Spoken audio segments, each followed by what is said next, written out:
Lagos was quieter than usual that morning, as if the city itself paused to observe. Yet beneath the calm, the usual chaos whispered horns in the distance. The smell of roasted corn mingling with exhaust, a hawker calling prices just loud enough to remind people the city never sleeps. Chioma stepped out with Amara's hand in hers, both carrying a fragile kind of optimism. The week since Afeni's explosive report had been surreal. For the first time in years, judgment had been replaced by curiosity and whispers by questions. Yet even in that space, doors that once seemed permanently closed remained stubbornly shut. Chioma approached a local business she had long dreamed of joining. It was a small cooperative of women tailors, a space where opportunities were scarce and competition fierce. She had submitted her application months ago, only to receive polite rejection after rejection.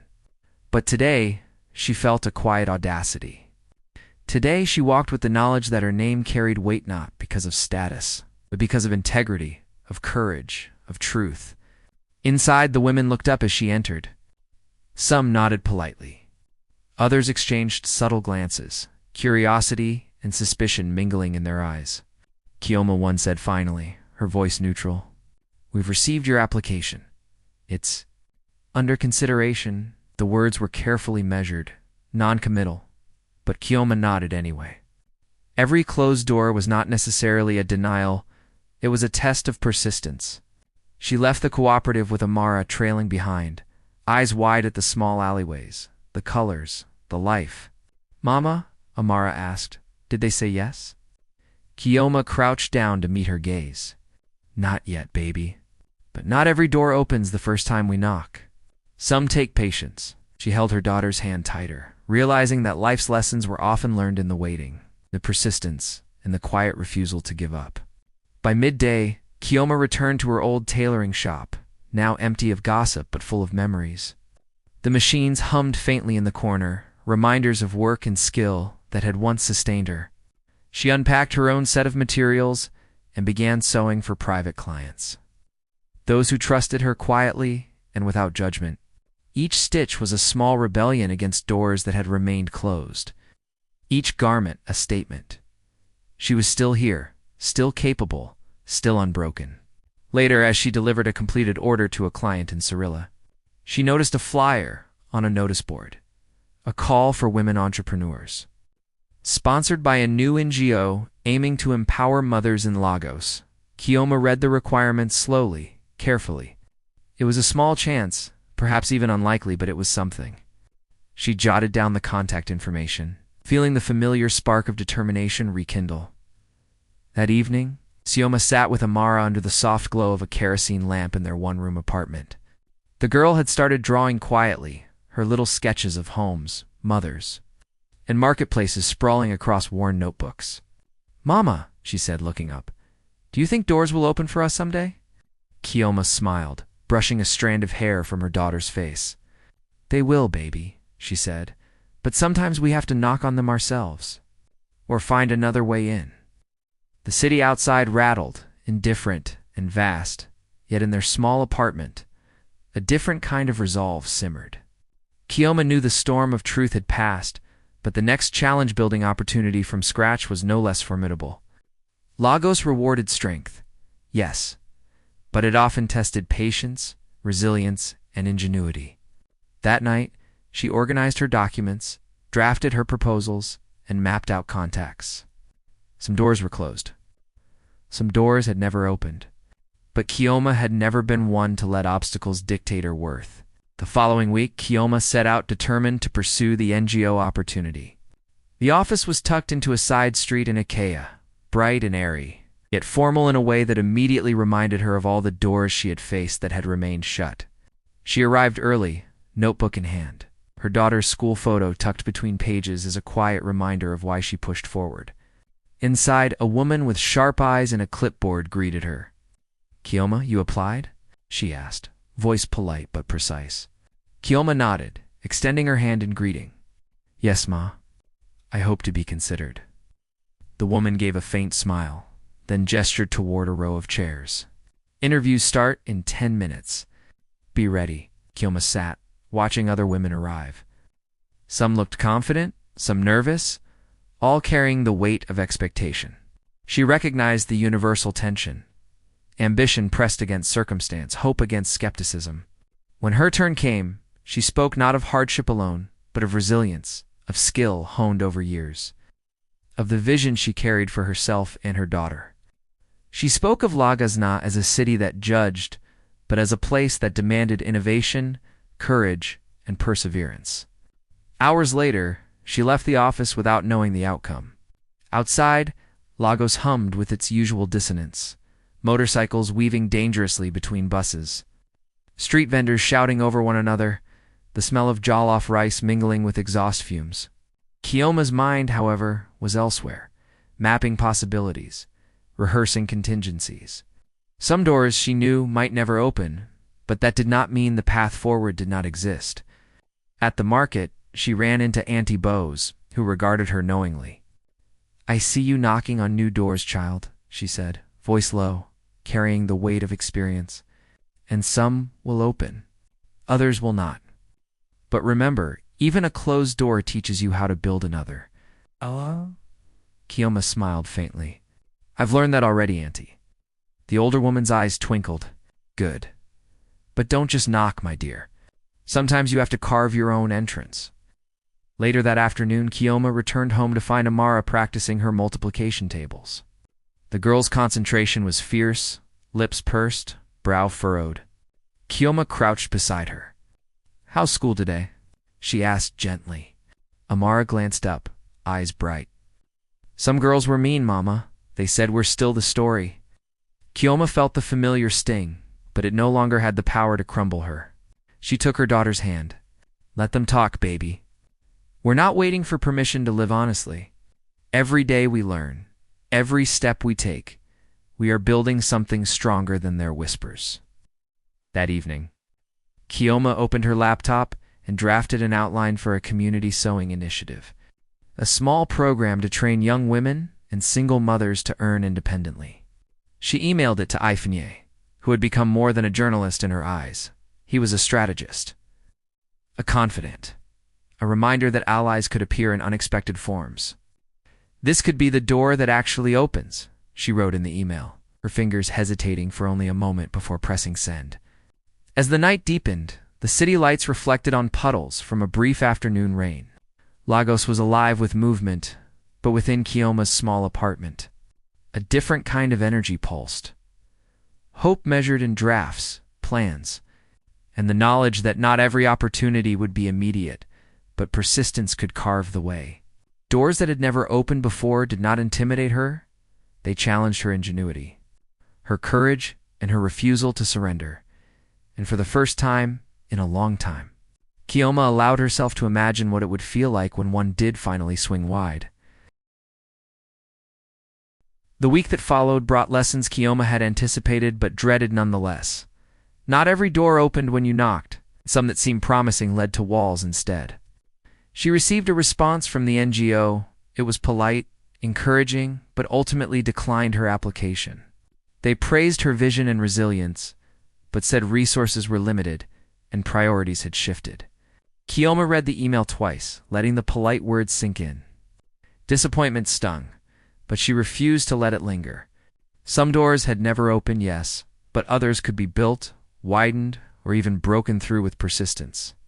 Later that morning, she visited the cooperative again, hoping for another opportunity. Inside, the women were busy, machines humming, scissors slicing fabric. Chioma approached, presenting herself not as someone desperate, but as someone skilled, capable, and patient. Yet even here, subtle resistance remained. One woman shook her head slowly, gesturing at the crowded workspace. "We don't have room right now, Chioma. Perhaps later." The rejection was gentle, almost courteous, but it carried the familiar weight of exclusion. Chioma smiled, thanked her, and left. Later, she reflected on the pattern. Doors rarely opened for women like her, not because of lack of talent, but because society measured value differently back at home. She shared the setbacks with Amara in the small apartment that smelled faintly of laundry soap and evening stew. The girl listened carefully, her little face serious. "Mama, are we failing?" she asked, her voice quivering slightly.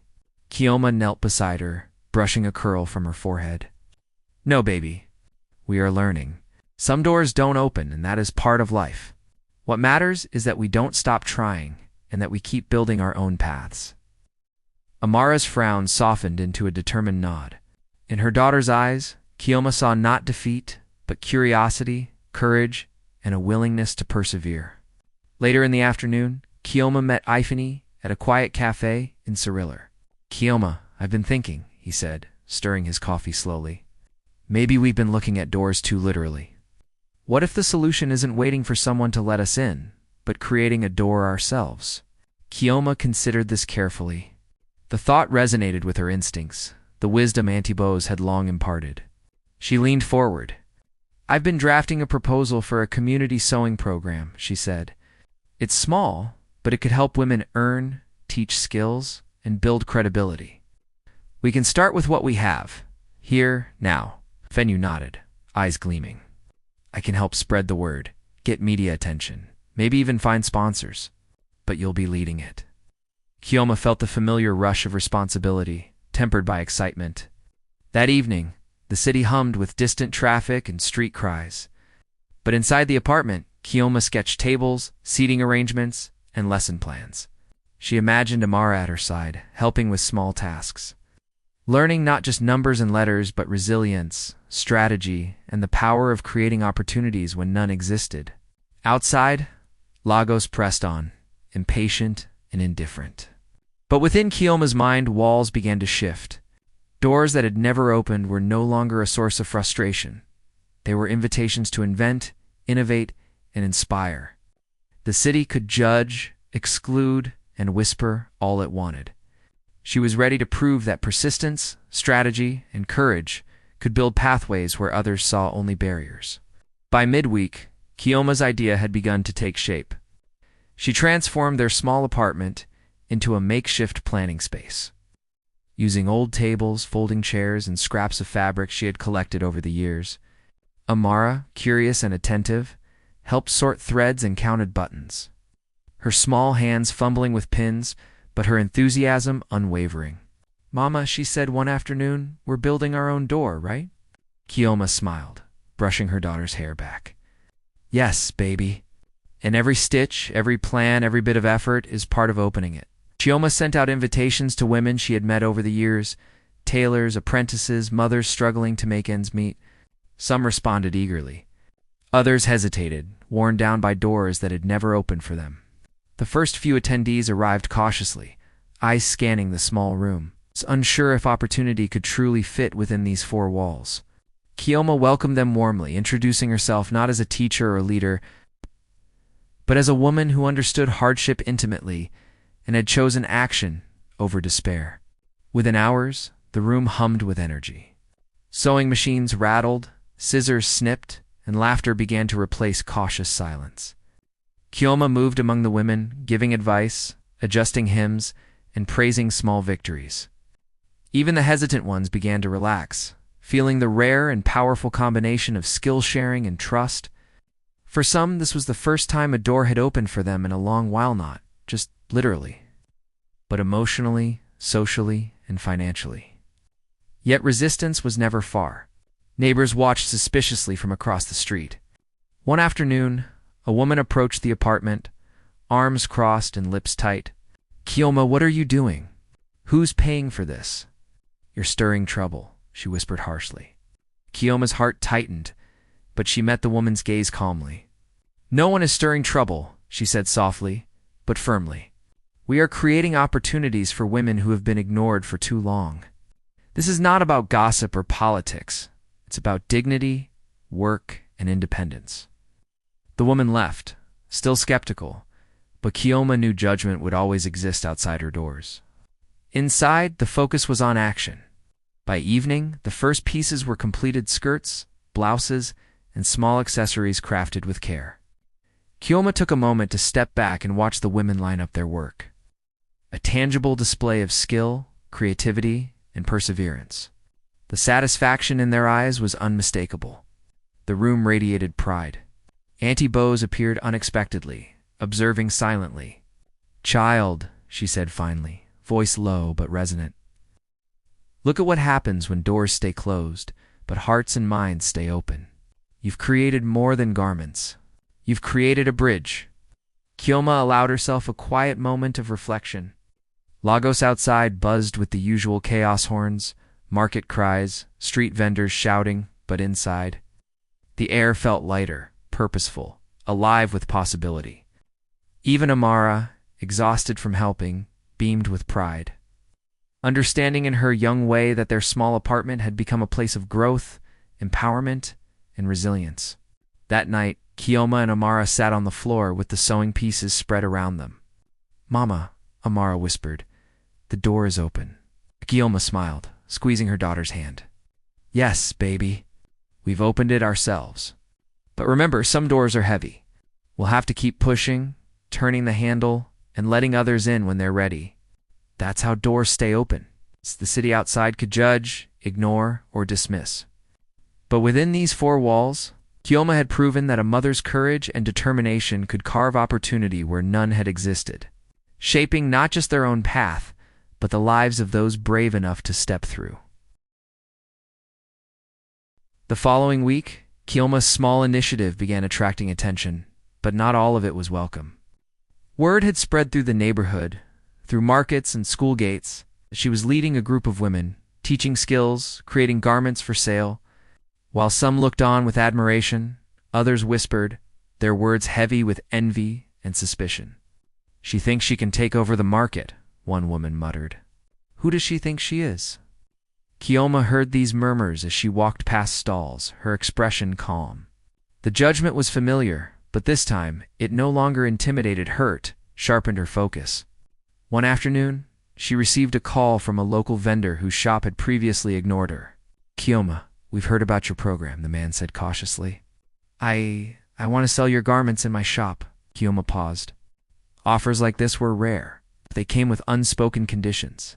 Visibility, in a world that had been quick to shut doors for women like her. She smiled faintly. "We can work together," she said, "but only fairly. Everyone involved must be treated with respect."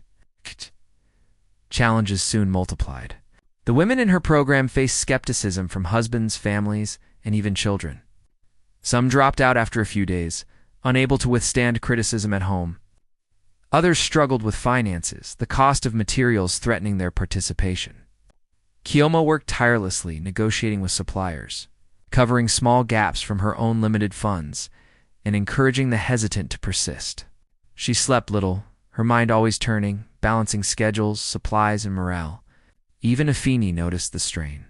"Chioma," he said one evening at a cafe, "you're building something important, but it's heavy on your shoulders.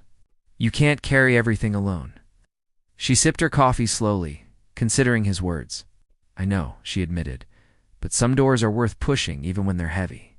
If I falter, these women falter, and I can't let that happen." Then came the first real test. A competing tailoring group, threatened by Chioma's growing reputation, began spreading rumors claims that her garments were inferior, her program exploitative. The whispers reached school gates, the market, and even the cooperative she had once applied to. Chioma felt the sting, a sharp reminder that doors closed not just through inaction, but through active opposition. But she refused to respond with anger. Instead, she called a meeting with her women, reinforcing trust, showing how to maintain quality, and emphasizing the importance of patience, persistence, and professionalism. By evening, the small apartment was alive with energy once again. Women sewed, laughed, shared stories of resilience, and supported each other. Even the skeptics who had lingered at the edges began to notice some quietly nodded in approval.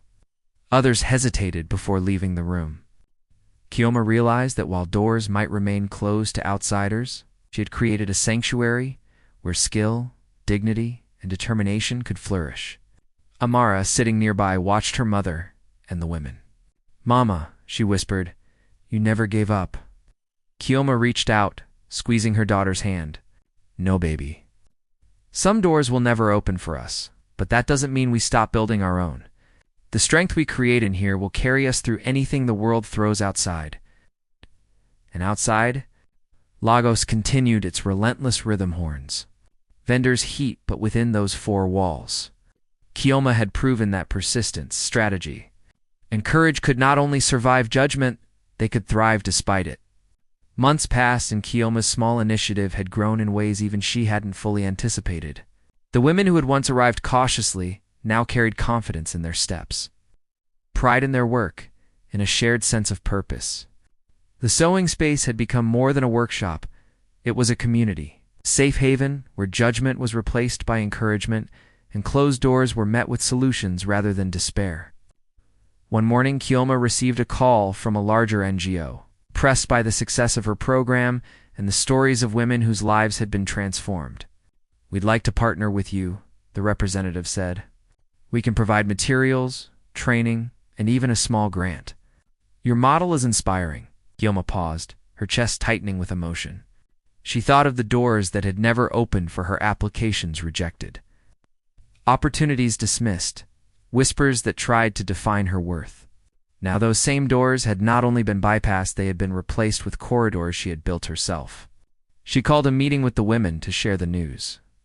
The room erupted in quiet celebration, hands clasping, laughter mingling with tears. Some women who had doubted themselves now stood tall, eyes bright with newfound ambition. Even Auntie Bose, who had observed quietly in the background for months, nodded approvingly. "Child," she said softly, "you've done more than open doors. You've shown them that if they remain closed, the strongest hearts will build new ones." Chioma's thoughts drifted to Amara, who had grown alongside the initiative, her small hands learning skills that mirrored patience, focus, and determination. One afternoon, Amara picked up a pair of scissors and began practicing cuts on scraps of fabric, her eyes serious but curious.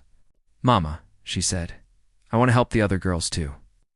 Chioma smiled, pride swelling in her chest. "And you will, baby.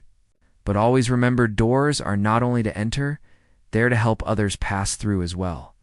The neighborhood, which had once whispered and judged, now watched with cautious respect. Mothers at school gates nodded, vendors no longer sneered, and some even asked how they could support Chioma's program. Lagos, relentless and indifferent as ever, had shifted its gaze not entirely, but enough to recognize that resilience, integrity, and action could carve paths where society had built walls. One evening, Chioma sat on the balcony of her modest apartment. Amara curled beside her, a drawing of a home with open doors in front of them. The city lights shimmered across puddles from a recent rain, reflecting both the chaos and the beauty of Lagos. Chioma whispered softly, "We built our doors, baby, and we've learned that even when the world says no, we can always find a way forward." Amara rested her head on her mother's shoulder, eyes heavy with sleep but bright with understanding. The storm of judgment that had followed Chioma for years had faded, replaced by something stronger: purpose. She had discovered that closed doors were not barriers, they were challenges, opportunities to create, to innovate, to lead. Each stitch in her workshop, each lesson shared, each life touched was proof that courage and persistence could reshape not only her world, but the world of those who dared to follow. As night fell over Lagos, the city seemed vast, intimidating, yet full of potential. Chioma closed her eyes briefly, letting herself breathe, knowing that the doors she had built would stand for years, doors that opened not just for her, but for all those brave enough to step through. She had faced rejection, skepticism, and society's relentless judgment, and she had triumphed not through luck, wealth, or privilege, but through unwavering determination and the courage to create opportunities where none existed. In that quiet moment, Chioma understood fully. Some doors may never open, but some doors, when built with patience, courage, and love, could change lives forever. And for her and Amara, the future stretched wide, full of possibilities.